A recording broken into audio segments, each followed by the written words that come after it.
안녕하세요. 금융상담 전문가 박인철입니다. 대전에 사시는 79세 김 할아버지는 작년에 뇌경색으로 쓰러지셨습니다. 의식은 있었지만 말을 제대로 못하시고 손도 떨려서 은행 업무를 볼 수가 없었습니다. 통장에 1억이 있었지만 가족 누구도 비밀번호를 몰랐고 할아버지는 기억이 가물가물하셨습니다. 자녀들이 은행에 가서 아버지가 아파서 누워 계시는데 병원비가 급합니다. 라고 사정했지만 은행에서는 본인이 직접 오셔야 합니다. 라는 답변만 돌아왔습니다. 결국 할아버지를 휠체어에 태워 은행까지 모시고 가야 했습니다. 왜 이런 일이 생길까요? 바로 제대로 된 금융관리 방법을 모르기 때문입니다. 평생 아끼고 모은 돈이 정작 필요할 때 쓸 수 없다면 얼마나 억울하겠습니까? 내가 아플 때, 자식에게 도움이 필요할 때, 그 돈을 제때 쓰지 못한다면 무슨 소용이 있겠습니까? 오늘 제가 특별히 준비한 이야기는 65세 이상 어르신들이 꼭 알아두셔야 할 금융보호 제도입니다. 우리나라에서 통장 잔고를 잊어버린 채 10년이 지나 소멸된 돈이 얼마인지 아십니까? 작년에만 1조 2천억 원입니다. 이 중 절반 이상이 65세 이상 어르신들의 돈이었습니다. 또 다른 사례입니다. 인천에 사시던 82세 최할머니는 치매 초기 증상이 있으셨는데 어느 날 갑자기 골절로 입원하셨습니다. 수술비와 입원비로 당장 500만 원이 필요했지만 할머니는 통장 비밀번호를 기억하지 못하셨습니다. 더 큰 문제는 할머니가 혼자 사시면서 통장을 여기저기 숨겨두셨다는 것입니다. 자녀들이 집을 뒤져서 통장 7개를 찾았지만 어느 통장에 얼마가 있는지 비밀번호는 뭔지 전혀 알 수가 없었습니다. 엄마가 평생 아끼고 모아서 통장에 돈이 많다는 건 아는데 정작 급할 때 한 푼도 못 쓰니. 큰딸은 한숨만 쉬었습니다. 더 안타까운 사연입니다. 김 할머니는 남편이 돌아가신 후 치매가 오셨는데 자녀들이 할머니 통장에서 마음대로 돈을 빼가는 바람에 정작 병원비가 없어 고생하셨습니다. 만약 금융보호인 제도를 미리 알고 계셨다면 이런 일은 없었을 겁니다. 오늘 이 영상을 끝까지 들으시면 은행에서 절대 먼저 알려주지 않는 6가지 금융보호 제도를 모두 아실 수 있습니다. 이 방법들을 알고 계시면 위에서 말씀드린 것처럼 급할 때 내 돈을 못 쓰는 억울한 일을 막을 수 있습니다. 제가 이 영상을 만들게 된 결정적인 이유가 있습니다. 바로 제 어머니의 일 때문입니다. 작년에 78세이신 저희 어머니가 갑자기 쓰러지셨습니다. 다행히 크게 다치지는 않으셨지만 그때 저희 가족이 겪은 당황스러움이 이만저만이 아니었습니다. 어머니가 통장을 10개 넘게 갖고 계셨는데 어디에 얼마가 있는지 아무도 몰랐던 거죠. 금융 전문가인 제가 어머니 금융 관리를 제대로 도와드리지 못했다는 자책감이 너무 컸습니다. 그래서 더 많은 어르신들이 이런 일을 겪지 않으셨으면 하는 마음으로 이 영상을 만들게 됐습니다.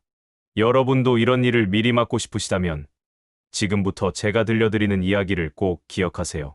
특히 마지막에 알려드릴 긴급 상황 대비 금융 계획은 정말 중요하니 끝까지 들어주세요. 본격적인 이야기에 앞서 이런 소중한 정보가 더 많은 어르신들께 전달될 수 있도록 구독과 좋아요 버튼을 눌러주시면 감사하겠습니다. 자, 그럼 본격적으로 시작하겠습니다. 첫 번째로 알려드릴 제도는 금융보호인 지정제도입니다. 이게 뭐냐고요? 내가 판단력이 흐려졌을 때 나를 대신해서 금융거래를 대행해줄 사람을 미리 지정하는 제도입니다. 박 할아버지 사례를 들려드리죠. 서울 강서구에 사시는 78세 박 할아버지는 경도인지장애 진단을 받고 바로 막내딸을 금융보호인으로 지정하셨습니다.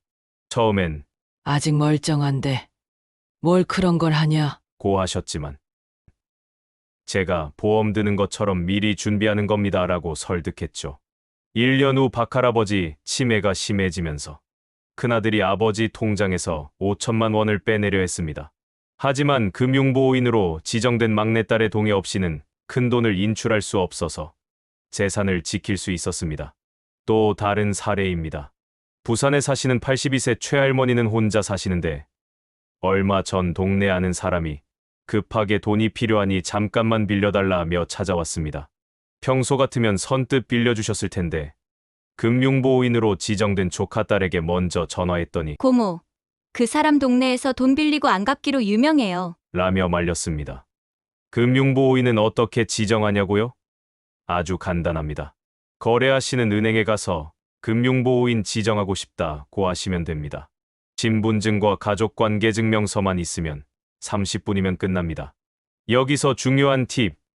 인천에 사시는 71세 강할머니는 자녀 3명 중 누구를 지정할지 고민하시다가 제 조언을 들으셨습니다. 자녀들과 함께 은행에 가서 공개적으로 지정하세요. 그래야 나중에 분란이 없습니다.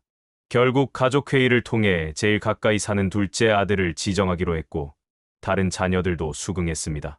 두 번째는 휴면계좌 관리법입니다. 여러분, 혹시 잊어버린 통장 없으신가요? 대전에 사시는 76세 이 할머니 사례가 정말 놀랍습니다. 30년 전 시집가던 딸에게 혼수 준비한다고 만들어둔 우체국 통장을 깜빡 잊고 계셨는데 제가 휴면계좌 조회를 해드렸더니 무려 800만 원이 들어 있었습니다. 아이고, 그때 50만 원 넣었던 게 이렇게 불어났네요. 이자가 붙어서 이렇게 됐구나. 하시며 너무 기뻐하셨죠. 더 놀라운 사례가 있습니다. 광주에 사시는 정 할아버지는 돌아가신 아버지 명의로 된 휴면계좌를 찾아보니 3천만 원이 나왔습니다. 알고 보니 40년 전 아버지가 손자 교육비라며 넣어두신 적금이었던 거죠. 아버지가 생전에 늘 너희들 위해 뭔가 준비해뒀다고 하셨는데 이게 그거였구나. 하시며 눈물을 흘리셨습니다. 어떻게 찾냐고요? 제가 대구에 사시는 83세 김할머니를 도와드린 방법을 알려드리겠습니다. 김할머니는 컴퓨터를 못 다루셔서 막막해 하셨는데 손자와 함께 은행에 가서 휴면예금조회 신청서를 작성하셨습니다. 그런데 놀랍게도 잊고 있던 계좌가 3개나 나왔습니다. 농협에 200만 원, 신한은행에 150만 원, 우체국에 100만 원, 총 450만 원을 찾으셨죠. 이 돈으로 손주들 용돈도 주고 나도 맛있는 거 사 먹을 수 있겠네 하시며 즐거워하셨습니다. 여기서 주의할 점, 청주에 사시는 안 할아버지는 휴면계좌 400만 원을 찾았다가 큰아들한테 말했더니 아버지, 그 돈 제가 급하니까 좀 빌려주세요. 라고 해서 빌려줬다가 아직도 못 받고 계십니다. 휴면계좌 찾은 돈은 꼭 본인이 필요한 곳에 쓰세요. 세 번째는 신탁제도를 통한 자산보호입니다. 신탁이 뭐냐고요? 쉽게 말해서 내 재산을 믿을 만한 기관에 맡겨서 관리받는 겁니다. 수원에 사시는 72세 강 할머니 사례를 들려드리죠. 강 할머니는 남편이 돌아가시고 받은 보험금 5억 원을 어떻게 관리할지 고민이 많으셨습니다. 자식들이 사업한다며 돈 빌려달라고 자꾸 찾아와요. 안 빌려주면 섭섭해하고 빌려주면 못 받을까봐 걱정되고 제가 신탁을 권하니 처음엔 그런 걸 왜 해? 자식들이 서운해하지 않을까? 걱정하셨습니다. 하지만 제가 이렇게 설명했죠. 할머니, 이건 자식들을 위한 거예요. 재산 문제로 형제간에 싸우는 걸 막을 수 있거든요. 결국 강 할머니는 5억 중 3억을 신탁에 넣으셨습니다. 매달 생활비 200만 원은 자동으로 나오고 병원비나 급한 돈이 필요할 때는 신탁회사에 신청하면 됩니다. 6개월 후 큰아들이 엄마, 제가 가게 하나 인수하려는데 1억만 빌려주세요. 라고 했을 때 할머니는 그 돈은 신탁에 있어서 내 맘대로 못 써. 라고 당당하게 거절하실 수 있었습니다. 전주에 사시는 윤 할아버지 사례도 있습니다. 부인이 치매에 걸리자 후견 지원 신탁을 신청하셨습니다. 아내 명의로 된 아파트랑 예금이 있는데 아내가 정신이 없으니까 자식들이 우리가 관리해드릴게요 하더라고요. 근데 왠지 불안해서 후견 지원 신탁을 통해 아내의 재산을 보호하니 매달 요양병원비 300만 원은 자동으로 나가고 나머지는 안전하게 보관됩니다. 자녀들도 아버지가 그렇게 하시니 우리도 안심이에요 라며 오히려 좋아했습니다. 네 번째는 65세 이상 전용 금융 혜택입니다. 여러분, 나이가 들수록 금융 혜택이 많아진다는 사실 알고 계셨나요? 제천에 사시는 68세 송할머니는 이걸 몰라서 1년에 10만 원 이상 손해를 보고 계셨습니다. 매달 서울에 있는 손자한테 용돈 보낼 때마다 수수료 3,000원씩 내고 있어요 라고 하시길래 제가 노인 우대에 통장을 만들어 드렸더니 이체 수수료가 모두 면제됐습니다. 더 놀라운 건 ATM 수수료였습니다. 송 할머니는 주로 집 근처 다른 은행 ATM을 이용하시는데 매번 1,800원씩 수수료를 내고 계셨던 거죠. 65세 이상 혜택을 받으니 이것도 공짜가 됐습니다. 한 달에 ATM을 10번 정도 쓰니까 1,800원씩 10번이면 18,000원이네요. 1년이면 20만 원이 넘고. 아이고, 이렇게 큰 돈을 그동안 날렸구나. 하셨습니다. 춘천에 사시는 조 할머니는 더 극적인 사례입니다. 일반 정기예금에 1억을 넣고 연 3%를 받고 계셨는데 제가 확인해 보니 같은 은행에 실버 정기예금이라는 상품이 있었습니다. 65세 이상만 가입할 수 있는데 금리가 4%였죠. 왜 은행에서는 이런 좋은 상품을 안 알려줬을까요? 라고 서운해 하시더니 바로 갈아타셨습니다. 1년에 100만 원을 더 받게 된 거죠. 여기서 중요한 팁. 포항에 사시는 74세 백 할아버지는 은행 3곳을 다니시며 65세 이상 혜택을 비교하셨습니다. A은행은 이체 수수료만 면제해주는데 B은행은 ATM 수수료도 면제하고 금리도 0.3% 더 줘요. G은행은 수수료는 그대로인데 건강검진 할인 혜택이 있고요. 결국 백 할아버지는 용도별로 은행을 나눠서 사용하기로 하셨습니다. 이체가 많은 통장은 B은행으로, 저축은 C은행으로 옮기셨죠. 5번째는 간편 통장 정리법입니다. 울산에 사시는 81세 김 할아버지는 통장이 무려 18개나 되셨습니다. 왜 이렇게 많냐고 여쭤보니 예전에 은행에서 선물 준다고 해서 만들고 금리 좋다고 해서 또 만들고 이제는 어디에 얼마가 있는지도 모르겠어요. 실제로 확인해 보니 잔액이 1,000원도 안 되는 통장이 8개나 있었습니다. 5년 이상 거래가 없어서 곧 휴면 계좌가 될 것들이었죠. 제가 도와드려서 33원칙으로 정리했습니다. 주거래 은행 1곳, 보조은행 2곳만 남기고 각 은행마다 통장은 3개씩만 유지하기로 했죠. 정리하는 과정에서 놀라운 일이 있었습니다. 10년 전에 만든 적금 통장에 만기된 500만 원이 그대로 있었던 거예요.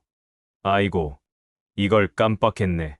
손자 대학 들어갈 때 학비 보태려고 넣었던 건데 통장 정리할 때 조심할 점도 있습니다.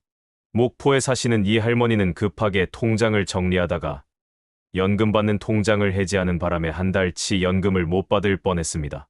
자동이체 되는 것부터 다 확인하고 옮긴 다음에 해지하세요 라는 제 조언대로 3개월에 걸쳐 차근차근 정리하니 실수가 없었습니다.